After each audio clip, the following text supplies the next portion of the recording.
Hello my literary adventurers, I'm up in my wife's art room once again because we're going to be looking at a top-down look at some book reviews, which I promised in a recent YouTube video about what we can learn from book reviews that are 1 star. As we go through this, remember I'm not having a go at any of the people who write the book reviews, okay? Even if I don't know what's going to happen, but even if I get passionate about it and disagree, it's not personally against them. I'm just looking at what, in my time reading and talking to people far more educated in literature than me and reading lots of books about literature, what a lot of reviews reveal about maybe society's somewhat narrow view of what literature, what books are supposed to be about, and how that reveals maybe an error in the way we are introduced to reading and experiencing and engaging with literature. Because there is a difference between plot-based genre literature, which is just for entertainment, and then literature, capital L, which is about the exploration of the human being and life and society, passing comment, making judgments of morality, universal themes explored in depth, which requires slower writing, often called verbose by a lot of people. So that's what we're going to do now. I'm just going to go through a bunch of these. This will probably be an hour long, as a lot of my videos are here on Patreon, because it's just example after example, and you'll see. By the way, I just want to say, I haven't pre-prepared these reviews. If I'd spent a long time thinking about the reviews, anyone can find errors in a review or things they disagree with. I'm just going at it sort of right off the top of my head in front of you so that I can share. Maybe it's just an example of someone with one perspective of approaching literature, comparing that with someone who has a different approach to literature, and what I instinctively see, because, you know, I've been challenged by a lot of people over time and they've tried to help me grow my appreciation of different things. Not saying I'm a better reader, just it's part of the literary adventure to try and grow our appreciation of these things. And that's what the Patreon group is all about, of course. So, all right, I hope you enjoy this next, I don't know, 40 minutes, 50 minutes. Yeah, let's see how we get on. So, let's take a look at some of these reviews. And just to repeat, I'm not trying to disparage anyone's opinion, nor have a go at anyone individually. I'm sure all these people are lovely. This is just a good exercise that helps us understand and double check our own attitude to what literature is, and maybe going in with a different approach to some of the classics. So I'm going to start with one. This is Crime and Punishment. So I'll just put Crime and P on there. And actually this review is quite good. Now I haven't done extensive, going over this, because if I were to really spend time critiquing and applying myself, it'd be somewhat unfair because I'm guaranteed to pull things out. So this is just ones I printed out when first reading, and I thought I'd go through them again with you, sort of off the top of my head, explaining why I don't think, or what I think this review reveals. So, let's go through this. The premise sounds interesting, and I had high hopes that it would be one that stuck with me and captivate me. It's not that I had particularly high expectations. I didn't really have any expectations, though I thought it might be heavy on the intellectual side of things. But it was apparent from fairly early on that it wasn't going to be my kind of book. Okay, I'm going to carry on very soon, but I just wanted to grab something right at the beginning. It's this expression here, one that would suck me in and captivate me. Now, there's nothing wrong with wanting a book to do that, and in fact Crime and Punishment can do that, I suppose, for some people. But these words are quite action-oriented, emotion, I would say. So it tells us that the expectation of reading is to give movement, move your emotions around, have action, suck you in, world building, all that kind of stuff. And of course, Crime and Punishment, if you've read it, the world building is very good in the sense of it's realistic.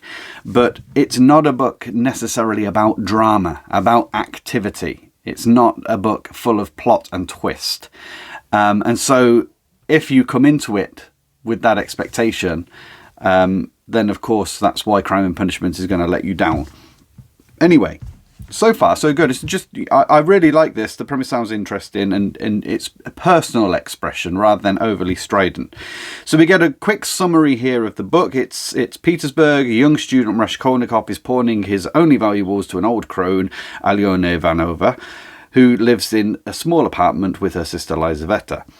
He hasn't been able to afford to go to uni in several months, and his dress and manner makes him seem even lower class than he is. In desperation, he hatches a plan to murder Alyona and rob her. He carries this out, killing not just her, but her simple-minded sister, who returns home unexpectedly, and in his fear and haste, flees the scene with only some pawned trinkets and a small pouch. Okay, great summary. At least a great summary of the very opening. His guilt manifests itself in fever and delirium, and he behaves very strangely thereafter. His friend and fellow student Razumikhin puts up with an awful lot, and generously gives his time and efforts to help Raskolnikov. His mother, Pulchera Alexandrovna, and his sister, Duneshka, come to town to prepare for Dunya's marriage to an odious man, and Raskolnikov becomes somewhat obsessed with the family of a poor alcoholic who dies early on. In particular, his eldest daughter, Sonia, who had become a prostitute in order to make some money for her family. Just about these two things, I thought that was pretty well summed up. This bit, there's a certain angle of tone which diminishes the story somewhat. It's true, Dunya is going to marry an odious man. There's nothing wrong with that. He becomes somewhat obsessed. It's almost a disapproving sense, but I could be reading into that. He does get obsessed with Sonia in particular. The question is why? None of this gives away any inclination in a review as to why he might become obsessed. And of course, she's not trying to write in this a complete thesis, I understand, but it shows maybe what we talked about in the YouTube video, a surface reading, perhaps, of this. And Razumikhin puts up with an awful lot. Well, he does, but that implies that, it's hard work and it's pointless. Whereas Razumikhin is a kind friend, a determined friend, a deep thinker, and obviously he has a past with Raskolnikov. Wouldn't you put up with an awful lot for a close friend? Now, here's a bit more of the review, which I find interesting. And by the way, like I say, I actually don't mind this review too much, because there's an admission that it's personal opinion without being too strident. There's a lot of toing and froing, a lot of agonizing on Raskolnikov's part, a lot of exclaiming. I wouldn't have minded, but Raskolnikov became such a bore. I didn't even want to slap him. I just wanted to ignore him. It comes down mostly to the way it was written, which I didn't care for and which made the book a real slog. I know this is some kind of work of genius, but if that's true, then I just felt stupid. It all seemed pretty obvious to me. No doubt if I made the effort, I could see something special here, but it's like The Red and the Black, which is Stendhal's book. Other people find the psychological melodrama truly fascinating, but to me it's just melodrama, which I loathe. There is also no mystery, and not much suspense. There's a somewhat clever police inspector investigating the murder, but the game of cat and mouse the blurb enticed me with fell flat pretty quickly, and there was nothing left to hold me. Sorry, I've moved off screen there. The blurb describes the book as a preternaturally acute investigation of the forces that impel a man towards sin, suffering and grace. You can tell I'm really impressed, can't you? It reads more like an account of a man going mad and being really self-centered. But after my sorry lack of appreciation for the equally masterful The Red and the Black, is it any surprise that I didn't like this book at all? If you're looking for a good story, this isn't it. Okay, I love the balance of this reviewer's ability to say, look, this is me. Okay, but why we're reading this is just to understand maybe what's missing in an approach to literature. Maybe we haven't been taught it so well. I certainly wasn't when I was younger, but unfortunately I had a father who could help me quite a lot. It was very insightful. And I've learned a lot from talking to professors and MAs and all that over the years. So, a lot of toing and froing. That's a derisory comment. And of course it's toing and froing. As I mentioned in the YouTube video, this is an inward psychological drama. He is toing and froing, which means going back and forth between two things. And he's going back and forth between his ideology and his messed that up. His morality. Okay, his innate morality, I meant to write there, and I put double N, which it shouldn't have. Ideology and morality. So he is toing and froing, and the whole thing pretty much takes place in his mind, although we are in real scenes in St. Petersburg with people like Dunya and Sonia's family. He's tussling with why he doesn't feel right when his ideology is so logical. So, of course, it's toing and froing. Raskolnikov becomes such a bore. Well, he's committed a murder, and he's worried about being caught. And he's going over and over and over the scene. That's actually as real as you can get. If you imagine something you've done that was really, whether it was really bad or whether it had a negative effect on other people, or you really let yourself down or your family down, how often do you go over and over and over it? But the thing is, as he goes over and over, he's peeling through layers slowly but surely. Every time he revisits, he's getting some different angle. When he meets other characters, they place a different edge on things. She talks about the inspector, Porfiry Petrovich. His little amount of pressure that he puts on top of Raskolnikov is bit by bit by bit. And that's how life works. Most modern stories don't work like that because they're busy in plot activity moving towards the end. But life is much slower. And this account of Raskolnikov, of course, happens in a relatively short period of time. I like this. I didn't care for the way it was written. That is perfectly acceptable, because even if you get the depth and whatever of Crime and Punishment or any book, you still may not care for how it's written. That is lovely, which I didn't care for, and made it a slog for them. That's fine. Great reviewing. Now, reading it because it's some kind of genius, that I take exception to. In the sense that, yes, if it's highly acclaimed throughout time, through many generations, I in fact would be drawn to a book for that, because I think, well, it's clearly established its reputation. But the word genius, intellectual, it uses the mind, but I don't go to books because they're intellectual. In fact, most of the books that try to be intellectual just lose me. It all seemed pretty obvious to me. I question that seriously. It can seem pretty obvious if, I got depressed because I killed somebody. And there's good and there's bad. But the actual, if you walk in Raskolnikov's shoes, it's not so obvious then. Okay? He really tussles with our psychological aspects of guilt, especially. And that's a real exploration. She compares it to The Red and the Black. Actually, not an unjust comparison. But The Red and the Black, again, is this toing and froing. It's a very slow exploration of a person's ideas, the development of the mind over time when put up against resistance, conflict, trouble, kickback, and being an outcast, which, as someone who, in the word crime in Russian, it means to overstep a line, which makes Raskolnikov an outcast, the same as Julian Sorel in The Red and the Black. So that's a good link. But then she calls it psychological melodrama. Now this here, melodrama, this is, well, dare I say it, this is wrong. Melodrama, it is anything but. Some find it fascinating, but to me it's just melodrama. Melodrama is over-the-top histrionics, massively in-your-face firework emotions. That doesn't happen in this book. This is deep, depressive, inward psychological trauma. This is exploration of the psyche. Melodrama, look at something like Mrs. Bennet in Pride and Prejudice. That's melodrama. But Raskolnikov is certainly not.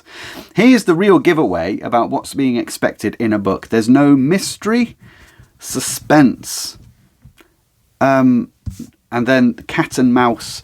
This tells me what the reader likes, and there is nothing wrong with the reader liking mystery, suspense, and cat and mouse.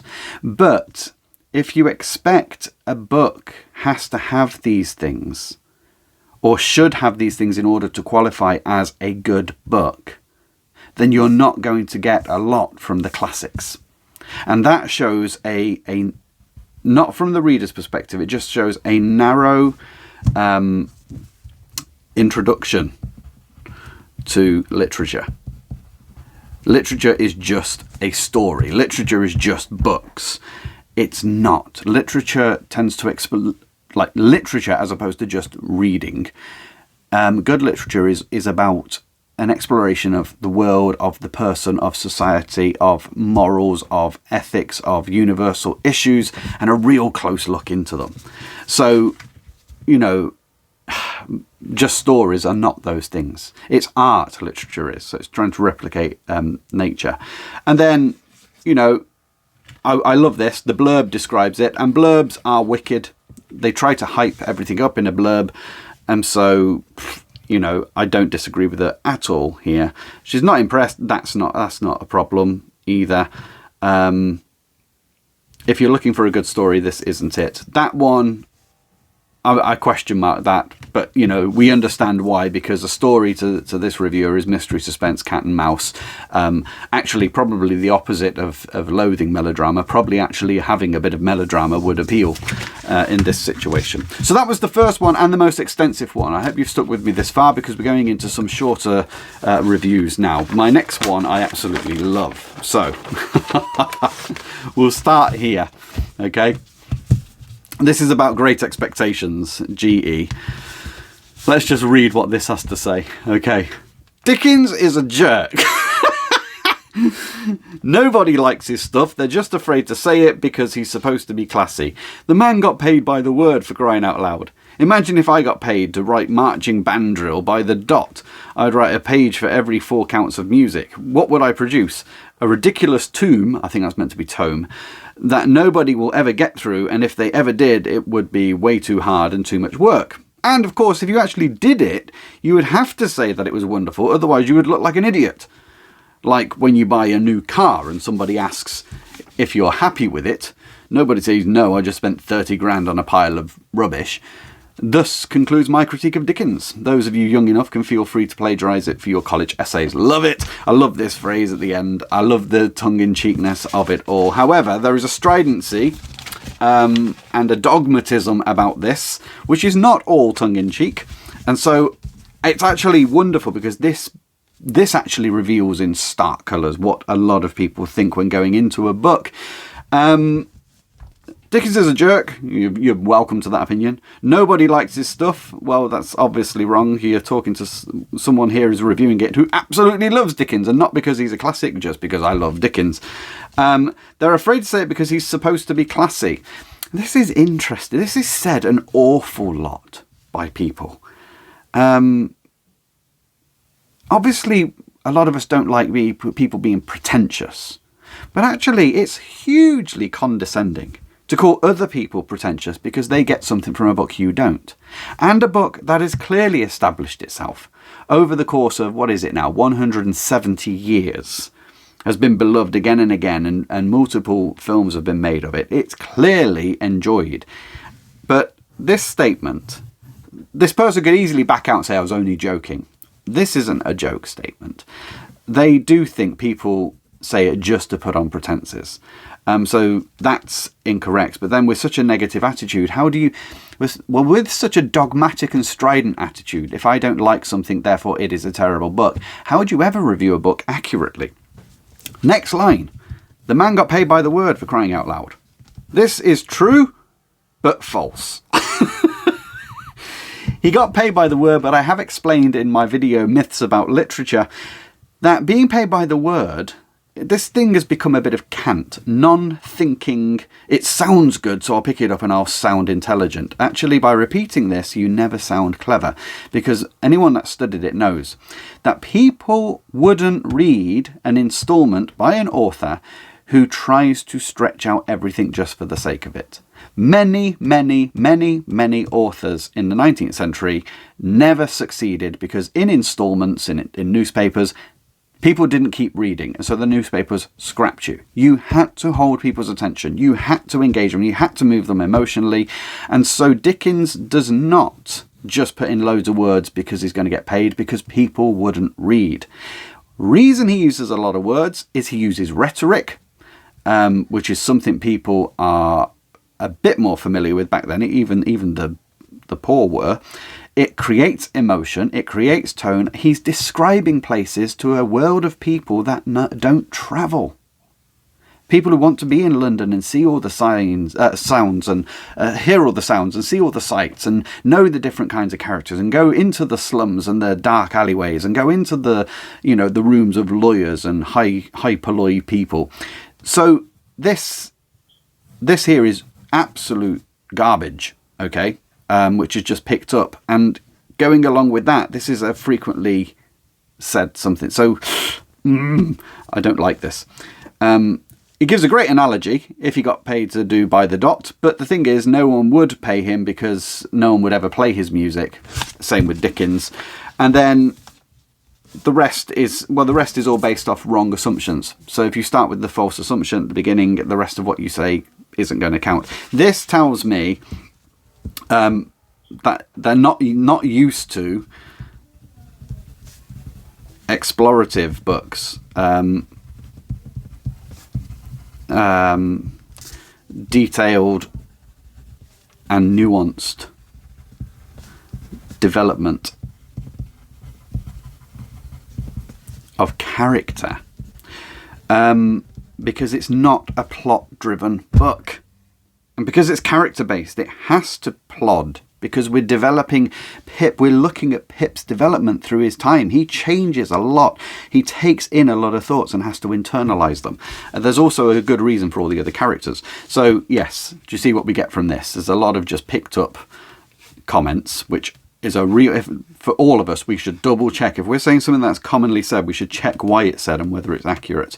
And it shows a lack of insight into what the author is trying to achieve in Great Expectations. Next on Great Expectations, another strident one. We'll line that off. This has got to be the most verbose and disgusting tale of misogyny in the English language. If there's anything worse, I don't want to know about it. We have poor little Pip, who is in love with Estella just by looking at her because she's pretty. So he spends the entire rest of the book feeling entitled to her. She never leads him on. She's never even nice to him. So, of course, she is breaking his heart. And it's all Miss Havisham's fault that he's obsessed with her and that the feelings are not mutual because Miss Havisham raised her to be aloof. Apparently, if she were raised different, then when Pip fell in love with her by looking at her, she would have been appreciative and grown up to be his obedient wife. Reading this and realising it's been popular for over 100 years, I wonder just what we don't like that word, is wrong with people.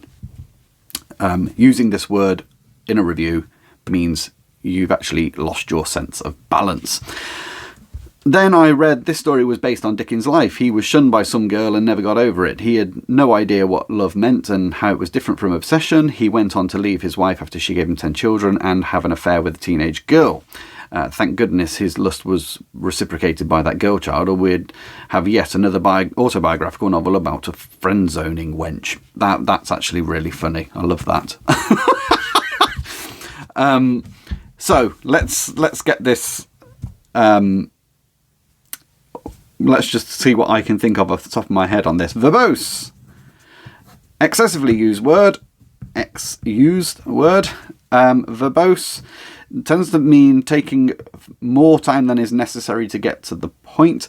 Based on societal attitudes, there's an element of truth in that, calling Dickens verbose. Quite a few people think that, but we have developed through the modernist movement, especially, to the clipped sort of Hemingway sense of describing things. But again, remember why he was writing like this. It was for people who didn't travel. And he's writing because he's trying to get the inward thoughts of Pip especially. And he tries to betray most people, although he uses some, humours, what some people call caricatures as characters. He gives a lot away by the way they speak and by their gestures, and of course that means you have to describe gestures, which not a lot of books actually do. So I understand that, but this is in a negative sense to start with. It's a disgusting tale of misogyny. Okay, question mark, question mark, question mark. This is, in my video, I talked about the modern relevance epidemic. Right? It shouldn't be called modern relevance. It should be called modern glossing. This is the kind of thing I expect from someone who has come out of a university or college, who has been trained that everything done in the past was misogynistic and patriarchal and all that kind of stuff. I'm not saying those things didn't exist, but there is a lens in the humanities that will only see things through that way. Is this book misogynistic? Not in the slightest. Okay? No, not in the slightest. I don't know who in the book hates women. Pip certainly doesn't. You look at how Mrs. Gargery behaves and how Joe loves her. You look at Miss Havisham, she may be saying it's misogynistic because how dare Dickens even describe a woman in a negative sense, but then, you've gone off the deep end. We have a swear word later, and obviously that shows a lack of balance in thought. So, this is completely off the scales and shows a woeful inability to read beneath the surface text. Reveals more about the reviewer than anything else. So we have poor little Pip, who is in love with Estella just by looking at her. Right. How old is he? Is he 10 years old when he sees her? What's wrong with a little boy of 10 years old liking a girl because she's pretty? I mean, what is wrong with it? That happens all the time. And the truth is, this reviewer probably, because most people do, likes a book with love at first sight. At some point, most videos that we watch, most films, have a certain love at first sight, the meet cute. I mean, so you fall in love straight away, and her objection is just by looking at her because she's pretty, as if that's some kind of sin. Again, this harkens to the woeful humanities at the moment, which is stuck on this one assumption and is unfortunately interpreting everything through it. There's an argument to be said, the value of that in reading some literature, but it's like everything. In the Patreon group, if you're watching as a free member, in the paid version, we often talk about the pendulum effect, where we need, on the one hand, there's misogyny, and on the other hand, there's, seeing everything as misogyny. We tend to flick from one to the other with only brief moments in the middle where we're balanced as society. She never leads him on. She's never nice to him, so she's breaking his heart. She does lead him on a little bit. She does just enough to be nice to him. And he doesn't know any of the girls apart from Biddy, but he sees her as sort of a teacher because of, well, that's what she does. She teaches him. And he is attracted to her. Also, being attracted by physical values, what's wrong with that? If it was a girl who liked a man because he was good looking, there'd be no problem, more than likely. Or whatever, if it's someone that meets someone who's aristocratic and wants power and they like them for that reason, nothing wrong with it. It's wrong maybe as a character, but it's not in a book. It's still realistic. Anyway, Miss Havisham raised her to be aloof. She does. Apparently, if she were raised different, then she would have been his appreciative wife. No, that's not true. If you've read any of the Dickens, you know that's not true, so we'll put the wrong on that. Then we've got this swear word, which I really dislike intensely, is just a lack of balance. And then he had no idea what love meant. How does she know that? And how it was different from obsession. How does she know that? That is a really bizarre... This man wrote a lot of books and showed a great insight into human nature. We've already had error after error in a very short review. So, again, I'm not denigrating the person. They're entitled to the opinion. We're looking into why I think it shows a poor understanding of literature or a poor approach to books. If it goes against anything in our mind, our preconceived ideas of what is right and wrong, you need to put that aside for books. But I love this thing. If the girl he pursued later had turned him down. Would we have got an autobiographical novel about a friend-zoning wench? That would have been amazing. Dickens was awful to his wife. She did give him 10 children. He did go off and have an affair. For that reason, I can't defend the man, and actually find that very, very unsavoury. Which is a shame, because his books are lovely and show a certain humanity. But it goes to show we can talk about humanity, we can know it technically, but still not live it in our lives. But I do like this. However, the whole book is not, when it says based on his life, it's not based on his love life. It's only a slither. The majority of his life, he's talking about Pip going up through the ranks of society and what Dickens learned along the way meeting individuals. So again, a bit of a misunderstanding there as well. But this, see how it gives an insight into how books can be approached. And I'm not saying they're wrong to have the opinion. The opinion is fine. But the reasons come through here. And those reasons, to me, betray a lack of understanding of the book. Okay, let's have a look. I think we're on to now. There's a funny one here. I won't say the next bit, but I'll just show you one from the next one, which is just quite funny. As a dull a man as Dickens, who, despite his occasionally interesting writing, has no genuine commentary to offer the world. That's a remarkable statement. The guy helped end child poverty. Well, the guy helped change things towards the poor and the poverty-stricken children. He helped start the change of the poorhouses. He helped start the change of the wastefulness of chancery courts. He brought attention to the light of workers in the coal towns. You know, he had no genuine commentary to offer the world.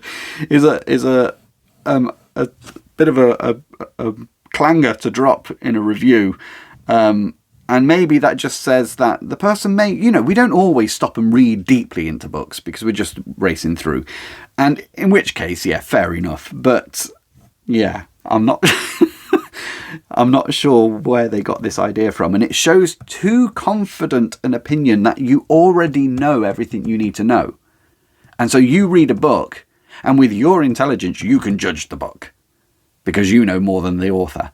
That's not how literature works. You're supposed to come humbly to a book and let the author talk to you and let the book press on you, and then ask yourself, okay, I don't agree with certain things, but what is the validity of their argument? What is the validity of their point of view? Could I learn something from it if I'm able to just put my own feelings aside for once? And then you would never come up with this comment. Right, last two short ones. Are Pride and Prejudice, so P&P, Post and Packaging. Let's have a look at these. The first one makes me smile. Flowery, pretentious writing does not a good story make. What I love about a sentence like that is it's pretentious.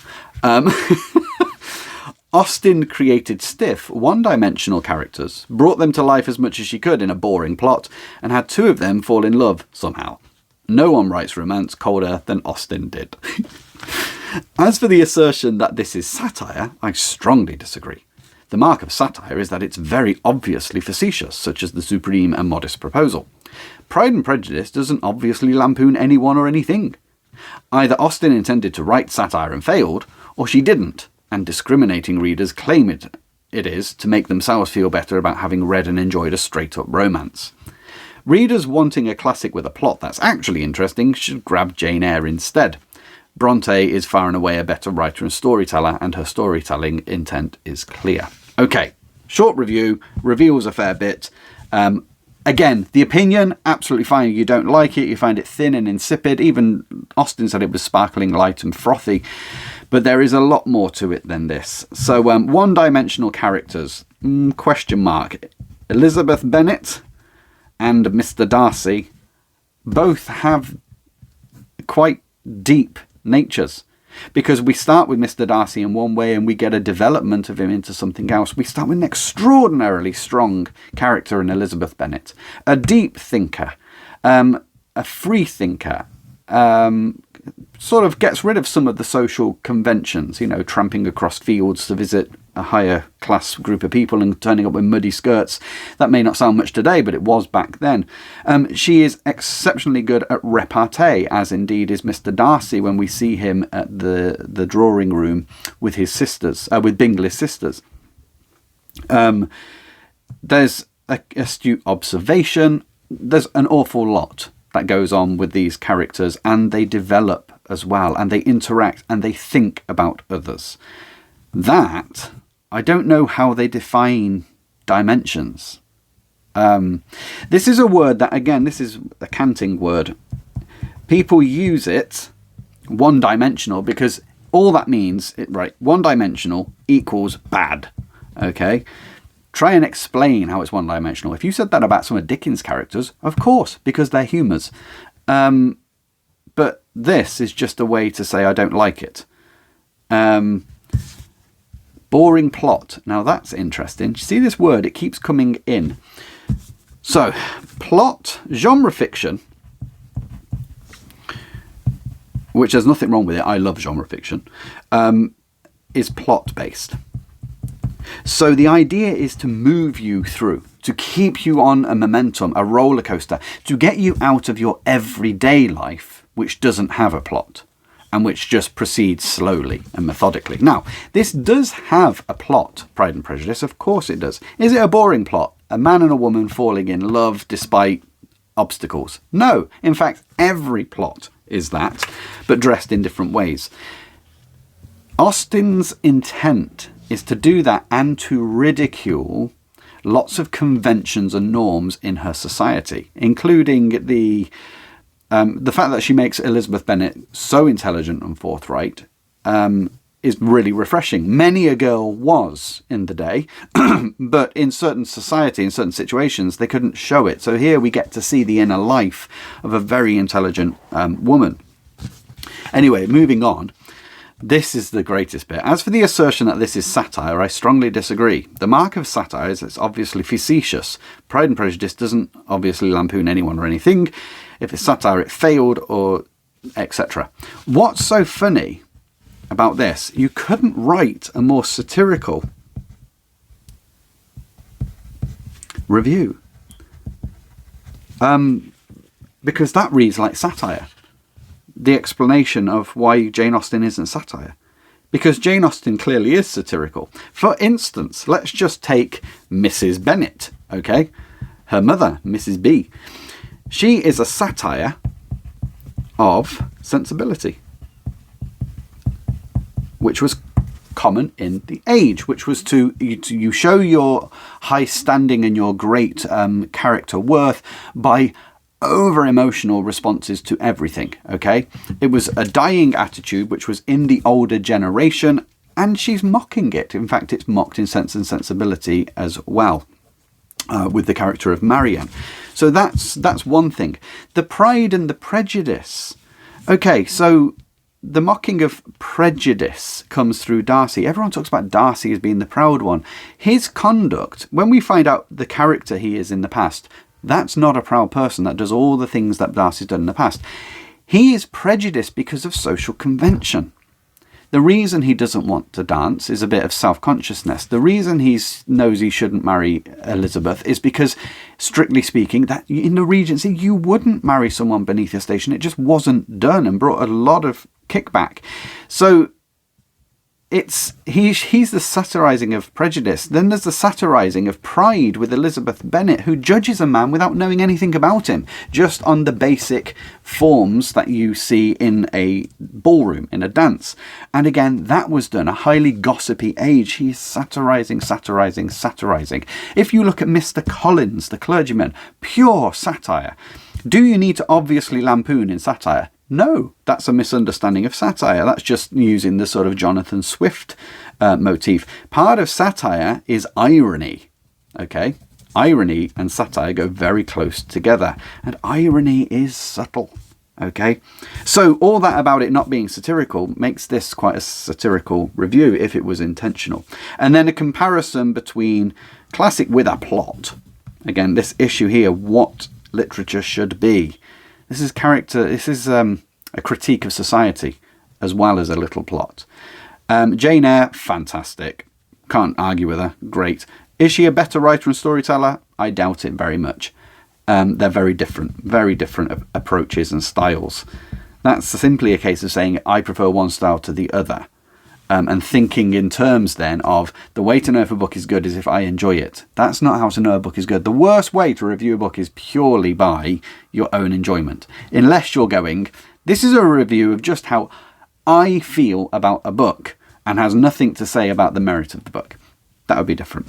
Last of all, we've got one more on which I did take a quote from in my video on YouTube. This is still Pride and Prejudice. This book has been billed as one of the greatest love stories in all literature. I have no idea why. When the story begins, Elizabeth Bennet is smart, independent, and not overly concerned with bagging a husband, which, by the standards of Victorian England, makes her a feminist trailblazer. Then she meets Mr. Darcy, who acts like an insufferable doodah. Again, overly emotional here. This in a society obsessed with grace and good manners. And Elizabeth has the good sense to identify Mr. Darcy as the insufferable what's-name that he is. And so she spends the first part of the book rightly loathing this, again another one, dimwit. Fast forward, by chance, Elizabeth finds herself touring Darcy's palatial estate, meeting his hundreds of servants, using his solid gold bidet, rather good line, and suddenly she starts thinking that maybe Mr. Darcy isn't such a twit after all. The moral of the story seems to be that enough money can make even the most abrasive and obnoxious jerk seem like Prince Charming. And what's really frustrating is when you realise that it's 200 years later, and while the world has changed immensely, the people are still the same. Go society. So if you want to read a real love story, read Anna Karenina. If you want to read the biggest piece of anti-feminist drivel in the literary canon, then by all means read Pride and Prejudice. Okay, you can probably see some of the insights we can make in this already. So, it may have been billed as one of the greatest love stories. Would I class it as the greatest love story amongst them? I think it's good. It depends what you're looking for. I actually do find this book very moving, even though it's got such a light touch, because that's Austen's style. So I think some people want high emotion, okay, and intensity. That's not Austen's style. Austen is much more matter of fact, but there's a depth with Elizabeth in the style that Jane Austen writes, that when Elizabeth does become drawn to Darcy, and you see Darcy trying to be passionate against his nature because he doesn't like to put himself on show, he's got such a reserve that's not purely from his status, it's his character. Some people are shy. That this is actually, the way it works out is very good. Has a love story been done better? Yes. Would I say Anna Karenina is? Yes, definitely. But it's different. So, Elizabeth Bennet is smart, independent, not overly concerned with bagging a husband, which makes her a feminist trailblazer. Remember that, because it's true. Okay? Although she may not have used the word feminist, but nothing wrong with that, it's absolutely true. Then she meets Darcy, who acts like, now this is a misreading, this is surface reading. One of the biggest mistakes you make by surface reading is you accept the protagonist's point of view as fact, especially if it's in first person, which is not in this. But we get this free indirect speech, so we know Elizabeth's thoughts. Now, on genre reading, generally the protagonist, because genre fiction is about good guy, protagonist, antagonist, plot, development, call to action, resistance, obstacle, success. You can trust the protagonist. But in literature, the protagonist view, you can never quite definitely say it's correct. So, who says Darcy is an insufferable what's-name? Elizabeth does. She calls him proud. Now, I've got a question for you. For someone to come out and speak about a person on one meeting and say they are proud, they are arrogant, they are this, that and the other, who really is the proud person? Elizabeth is. So actually, although she's not the narrator, if it was first person, that would be a classic example of an unreliable narrator. This is surface reading. So, yeah. And she thinks this in society, obsessed with grace and good manners. What's funny about this is you know, the society was obsessed by grace and good manners in the open, but were full of insufferable what's-names behind the scenes. She has the good sense to identify Darcy as an insufferable what's-it. Actually, this is not good sense. It is pride.